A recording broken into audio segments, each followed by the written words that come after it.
2001, à Tiaroy, un boutiquier est sauvagement abattu.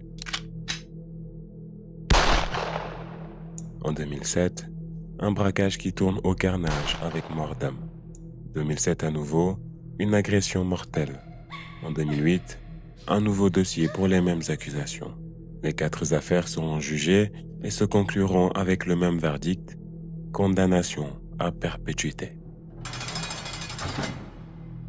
Faisons un bond dans le temps. Nous sommes en 2021 plus précisément. Un détenu obtient une remise de peine exceptionnelle pour bonne conduite. On le décrit calme, enseignant le Coran, guide pour ses co-détenus. À première vue, ces 2 événements ne semblent pas être liés directement. Et si je vous disais que vous êtes très loin du compte? En effet, une seule et même personne est concernée. Pape Alioune Fall, communément appelé Palaye. La justice sénégalaise marche-t-elle sur la tête? S'exclamera un journaliste du média Leral.net. Que font les autorités avec la justice du pays? Rappelons qu'il y a eu des meurtres de sang-froid. Pourtant, après quelques années de réclusion, le coupable est libéré pour bonne conduite. Alors, que cache réellement cette affaire? Le 23 novembre 2001, la brigade de gendarmerie de Tiaroy est alertée du vol à main armée commis contre le boutiquier Matar Fall. Ce dernier succombe à ses nombreuses blessures après avoir été mortellement touché lors de l'attaque. L'enquête aboutit rapidement à l'arrestation de Mamadou Mbaye, qui met en cause Salou Diouf et Papa Abdoulaye Fall, communément appelé Palaye. Jugé devant la cour d'assises de Dakar, il est condamné à la réclusion criminelle à perpétuité avec travaux forcés, marquant d'ailleurs le début de son long martyre carcéral.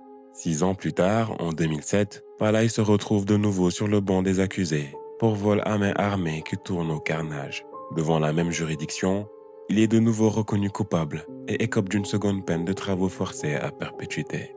Fidèle à sa défense, il nie constamment les faits, revendiquant l'absence de preuves directes et soulignant que tous les agresseurs arrêtés citent systématiquement son nom lors de leur interpellation. En 2007 à nouveau, dans une ruelle étroite, un homme est agressé, mortellement blessé. Pas de témoin direct, pas de caméra. L'agresseur présumé est arrêté. Il cite Palaye, le même nom, le même schéma. Le juge hésite, l'avocat proteste. Palaye lance au président. Président, je suis déjà condamné à 2 perpétuités. Que voulez-vous que je vous dise? Tous les agresseurs citent mon nom quand la police les interpelle. Le verdict, travaux forcés à perpétuité. En 2008, une 4e instruction pour homicide vient s'ajouter à son casier. Malgré l'absence d'éléments matériels et la répétition des dénonciations orales, la Cour confirme pour la 4e fois la peine de réclusion à perpétuité. Cette succession de verdicts immuables vaut à Palaye le titre, pour le meilleur ou pour le pire, d'homme aux 4 perpétuités et fera de lui un homme célèbre avec une réputation sinistre.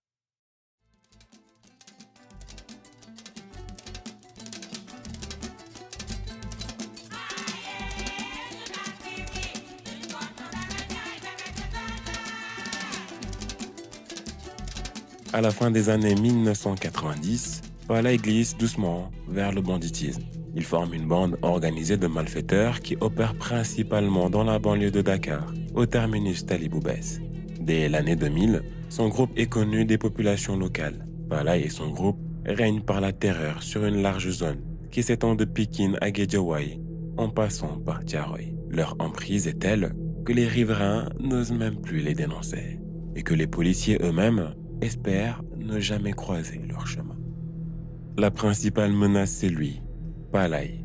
Il est décrit par un vétéran de la police comme un meurtrier à sang-froid, un homme sans remords, capable de tout pour atteindre ses objectifs.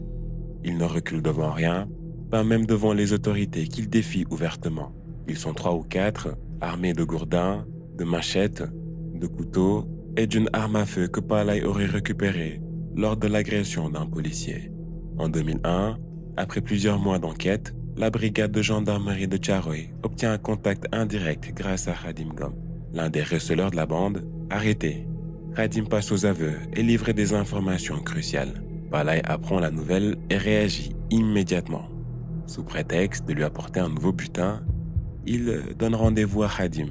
Il accoste dans une ruelle et lui tire dessus à 3 reprises. Radim tombe dans le coma. À son réveil, ses premiers mots sont clairs, empreints de terreur. Palay arrive, Palay arrive. Dans les quartiers, une phrase revient souvent pour décrire son rapport à la violence. Raïla, Aknan Dorle Yamale, ce qui signifie littéralement « Pour lui, tuer est un geste aussi simple que boire de l'eau ». Palay ne se contente pas de neutraliser ses ennemis, il est prêt à éliminer ses propres alliés pour les empêcher de parler. Lors d'un braquage qui tourne mal, il poignarde Moussa Konaté, l'un des membres de son groupe.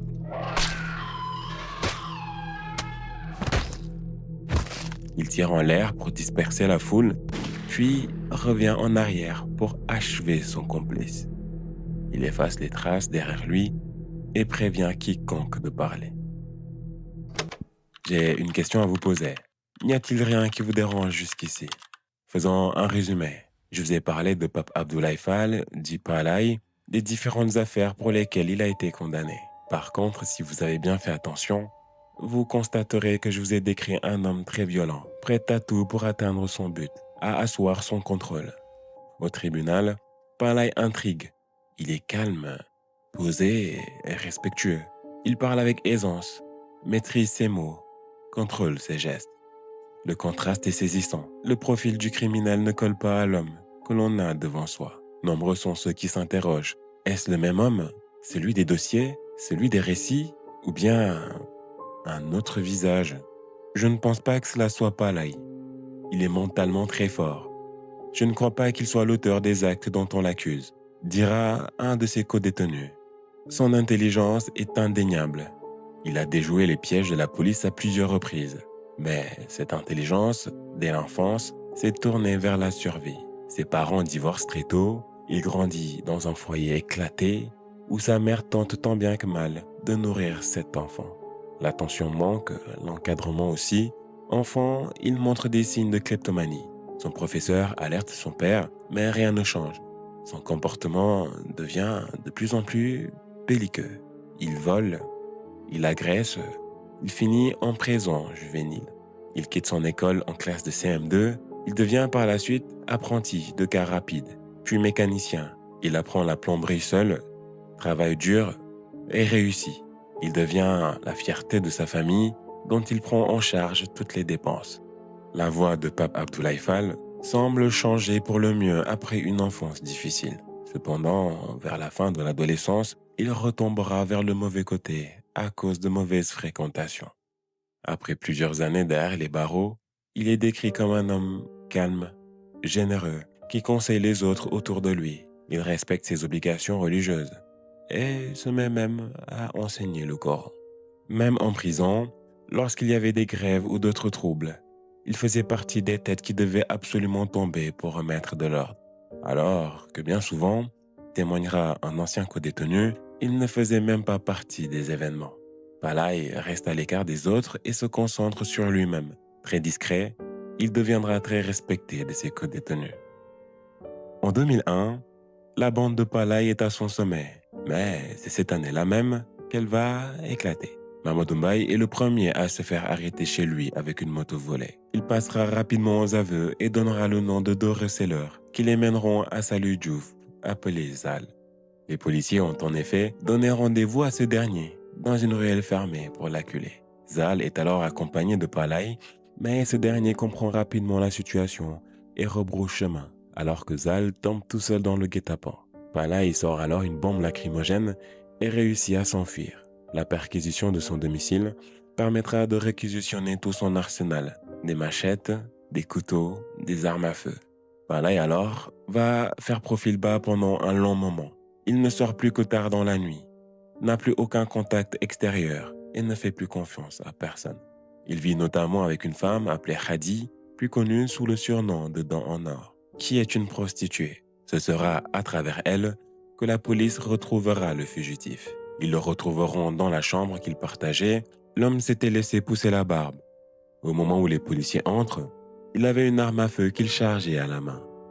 Interpellé, il a levé les mains en l'air, sachant qu'il n'avait plus aucune échappatoire. Menotté, il coopérera facilement.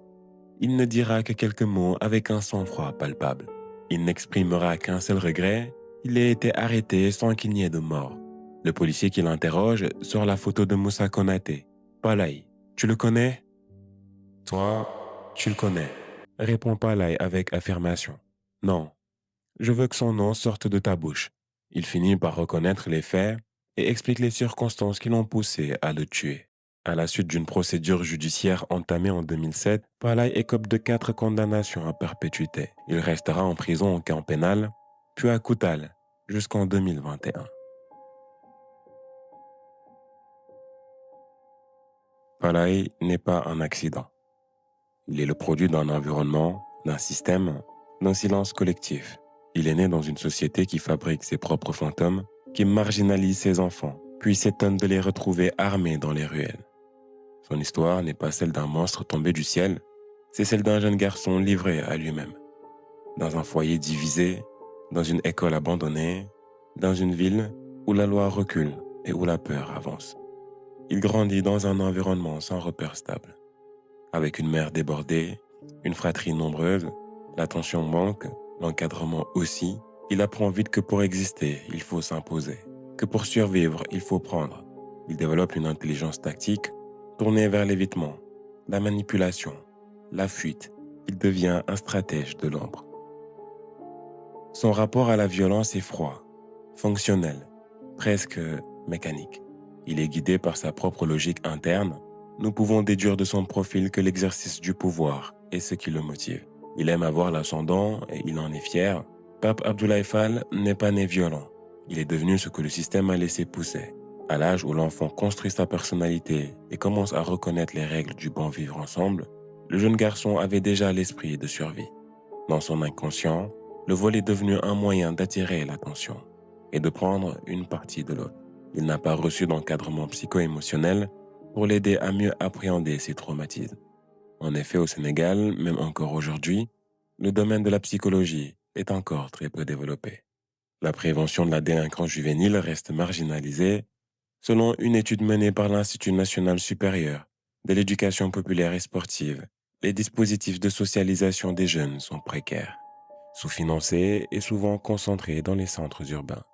Les foyers éducatifs sont saturés, les éducateurs débordés et les programmes de réinsertion trop théoriques pour répondre aux réalités du terrain. La justice sénégalaise fonctionne encore largement sur un modèle répressif. Les jeunes issus de milieux défavorisés sont rapidement étiquetés comme délinquants potentiels.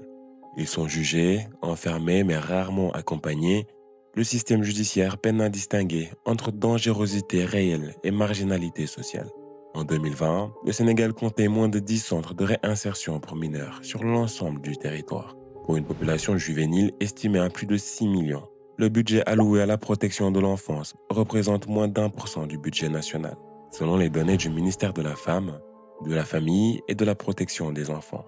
Le taux de récidive chez les jeunes incarcérés dépasse les 40% faute de suivi post-carcéral structuré. La jeunesse urbaine pauvre est souvent érigée en bouc émissaire des crises sociales. À Dakar, la pauvreté urbaine alimente une petite délinquance visible. Vol, vagabondage, prostitution, mais la réponse institutionnelle reste punitive et rarement préventive. Palaï est dans ce sens une victime pendant plusieurs années. Malgré son enfance difficile, il se relève et se reconstruit. Il aime profondément sa famille et fait de son mieux pour subvenir à leurs besoins très tôt. Tout d'abord, il connaît la vie dure en banlieue, puis il apprend de lui-même le métier de plombier. Un avenir meilleur se profile pour lui puisqu'il gagne très bien sa vie. Cependant, les démons de son passé continuent à le tirailler, puis reprennent le dessus. Après plusieurs années en tôle, Palaï n'est plus le même homme. Il ne cherche plus à dominer par la peur, ni à imposer sa loi par la force. Il devient un repère, un homme que l'on écoute, un homme que l'on respecte. Il conseille les jeunes, apaise les tensions, enseigne le Coran. Il respecte scrupuleusement ses obligations religieuses et reste à l'écart des conflits. L'homme est difficile à cerner. Il ne parle pas beaucoup, mais quand il parle, il choisit ses mots. Il réussit à tisser des liens avec des personnes qui, en découvrant son passé, peinent à croire qu'il ait pu être l'auteur de tant de violences. Une journaliste du journal L'Observateur aura un contact direct avec lui dès le début des instructions au tribunal. Elle témoignera de sa personnalité posée, de son expression claire, de son ton calme et presque chaleureux. Il lui offrira d'ailleurs un objet réalisé de ses mains, un geste simple mais chargé de sens. Ce cadeau la marquera profondément, non pas par sa valeur matérielle, mais par le paradoxe qu'il incarne, celui d'un homme condamné pour des actes brutaux, mais capable d'attention, de délicatesse et de gratitude. Palaï est intelligent. Il sait lire les rapports de force. Il sait que dans un environnement clos, la violence ne suffit plus. Il faut se rendre utile. Il faut se rendre indispensable. Il devient un médiateur, un enseignant, un guide. Il occupe son temps autrement. Il finira par compléter son apprentissage du Coran et apprendra même à parler l'allemand. La prison, dans son cas, n'est pas seulement un lieu de punition, c'est un laboratoire. Il y teste une autre version de lui-même, plus calme, plus spirituelle, plus contrôlée, mais toujours lucide, toujours tactique. L'enseignement du Coran n'est pas anodin. Il structure ses journées, il canalise ses pensées, il lui donne une certaine légitimité morale dans un espace où les repères sont flous, où la parole religieuse devient une forme d'autorité. Dans l'univers carcéral sénégalais, où l'imam est souvent plus écouté que le surveillant, Palaï trouve une nouvelle place. La religion devient un outil de reconstruction, mais aussi de positionnement. Elle lui permet de réécrire son rôle, de se redéfinir, de se réinsérer dans une hiérarchie où la sagesse vaut plus que la force. Il se confiera à l'un de ses co-détenus, il ne regrette rien et a l'espoir de sortir un jour. En 2021, Palaï bénéficie d'une remise de peine exceptionnelle, officiellement pour une bonne conduite. Aucun communiqué détaillé, aucune justification publique. La grâce présidentielle est un droit constitutionnel. Elle incarne la prérogative du chef de l'État, censé permettre un geste d'humanité, une ouverture vers la rédemption. Mais dans le cas de Palaï, elle soulève un malaise, car elle intervient dans un contexte où la justice est perçue comme inégalitaire, opaque, parfois instrumentalisée. Elle interroge sur quels critères repose cette décision, qui l'a proposée, quelles garanties ont été posées, et surtout, que signifie bonne conduite dans un système carcéral sans suivi structuré. La libération de Palaï pose une autre question, plus profonde encore, celle de la réinsertion, car libérer un homme ne suffit pas. Il faut l'accompagner, le suivre, le réintégrer. Et sur ce point, le système sénégalais est largement défaillant. Selon le rapport du ministère de la Justice 2021, moins de 3 établissements pénitentiaires sur 37 disposent d'un programme de réinsertion formel. Ces programmes, souvent artisanaux, ne sont ni suivis ni évalués. Il n'existe pas de cellule post-carcérale nationale, pas de suivi psychologique, pas de médiation sociale, pas de pont entre la prison et la société. La réinsertion dans les faits repose sur la volonté individuelle du détenu et sur la capacité de la société à l'accepter. Dans le cas de Palaï, cette volonté semble réelle. En effet, après sa sortie, l'homme reste discret. Tout au long de mes recherches, je n'ai trouvé aucune trace publique le concernant depuis sa libération. Palaï n'a pas disparu. Il s'est effacé. Volontairement ou stratégiquement, il a quitté le champ visible pour entrer dans celui du doute. Il est devenu une figure silencieuse, un homme que l'on ne croise plus, mais que l'on évoque encore. Son nom circule comme une rumeur, son histoire comme une énigme. Il est à la fois le criminel et le repenti, le stratège et le croyant, le condamné et le libéré. Mais ce récit n'est pas seulement le sien, c'est celui d'un pays, d'un système, d'une société qui fabrique ses propres marginaux, puis s'étonne de les voir réapparaître. C'est l'histoire d'une justice qui condamne sans réparer, d'une prison qui transforme sans accompagner, d'une réinsertion qui repose sur le silence, plus que sur le soin. Palaï nous oblige à regarder là où nous préférons détourner les yeux. Il nous oblige à interroger nos institutions, nos discours, nos absences. Il nous oblige à penser autrement, à reconnaître que derrière chaque dossier judiciaire, il y a une trajectoire, une enfance et une faille, et peut-être une possibilité de changement. Mais ce changement ne peut être laissé au hasard. Il ne peut reposer sur une grâce solitaire, sur une transformation non accompagnée, sur une sortie sans suivi. Il doit être pensé, structuré, assumé. Il doit être collectif. Car si Palaï est devenu un homme respecté en prison, c'est malgré le système, pas grâce à lui. Et si la société veut éviter d'autres palailles, elle devra faire plus que punir. Elle devra comprendre, prévenir et réparer. Merci de m'avoir écouté, c'était Moulay Aliou. On se donne rendez-vous lundi prochain. D'ici là, prends soin de toi, fais attention à toi et à très vite sur la chaîne.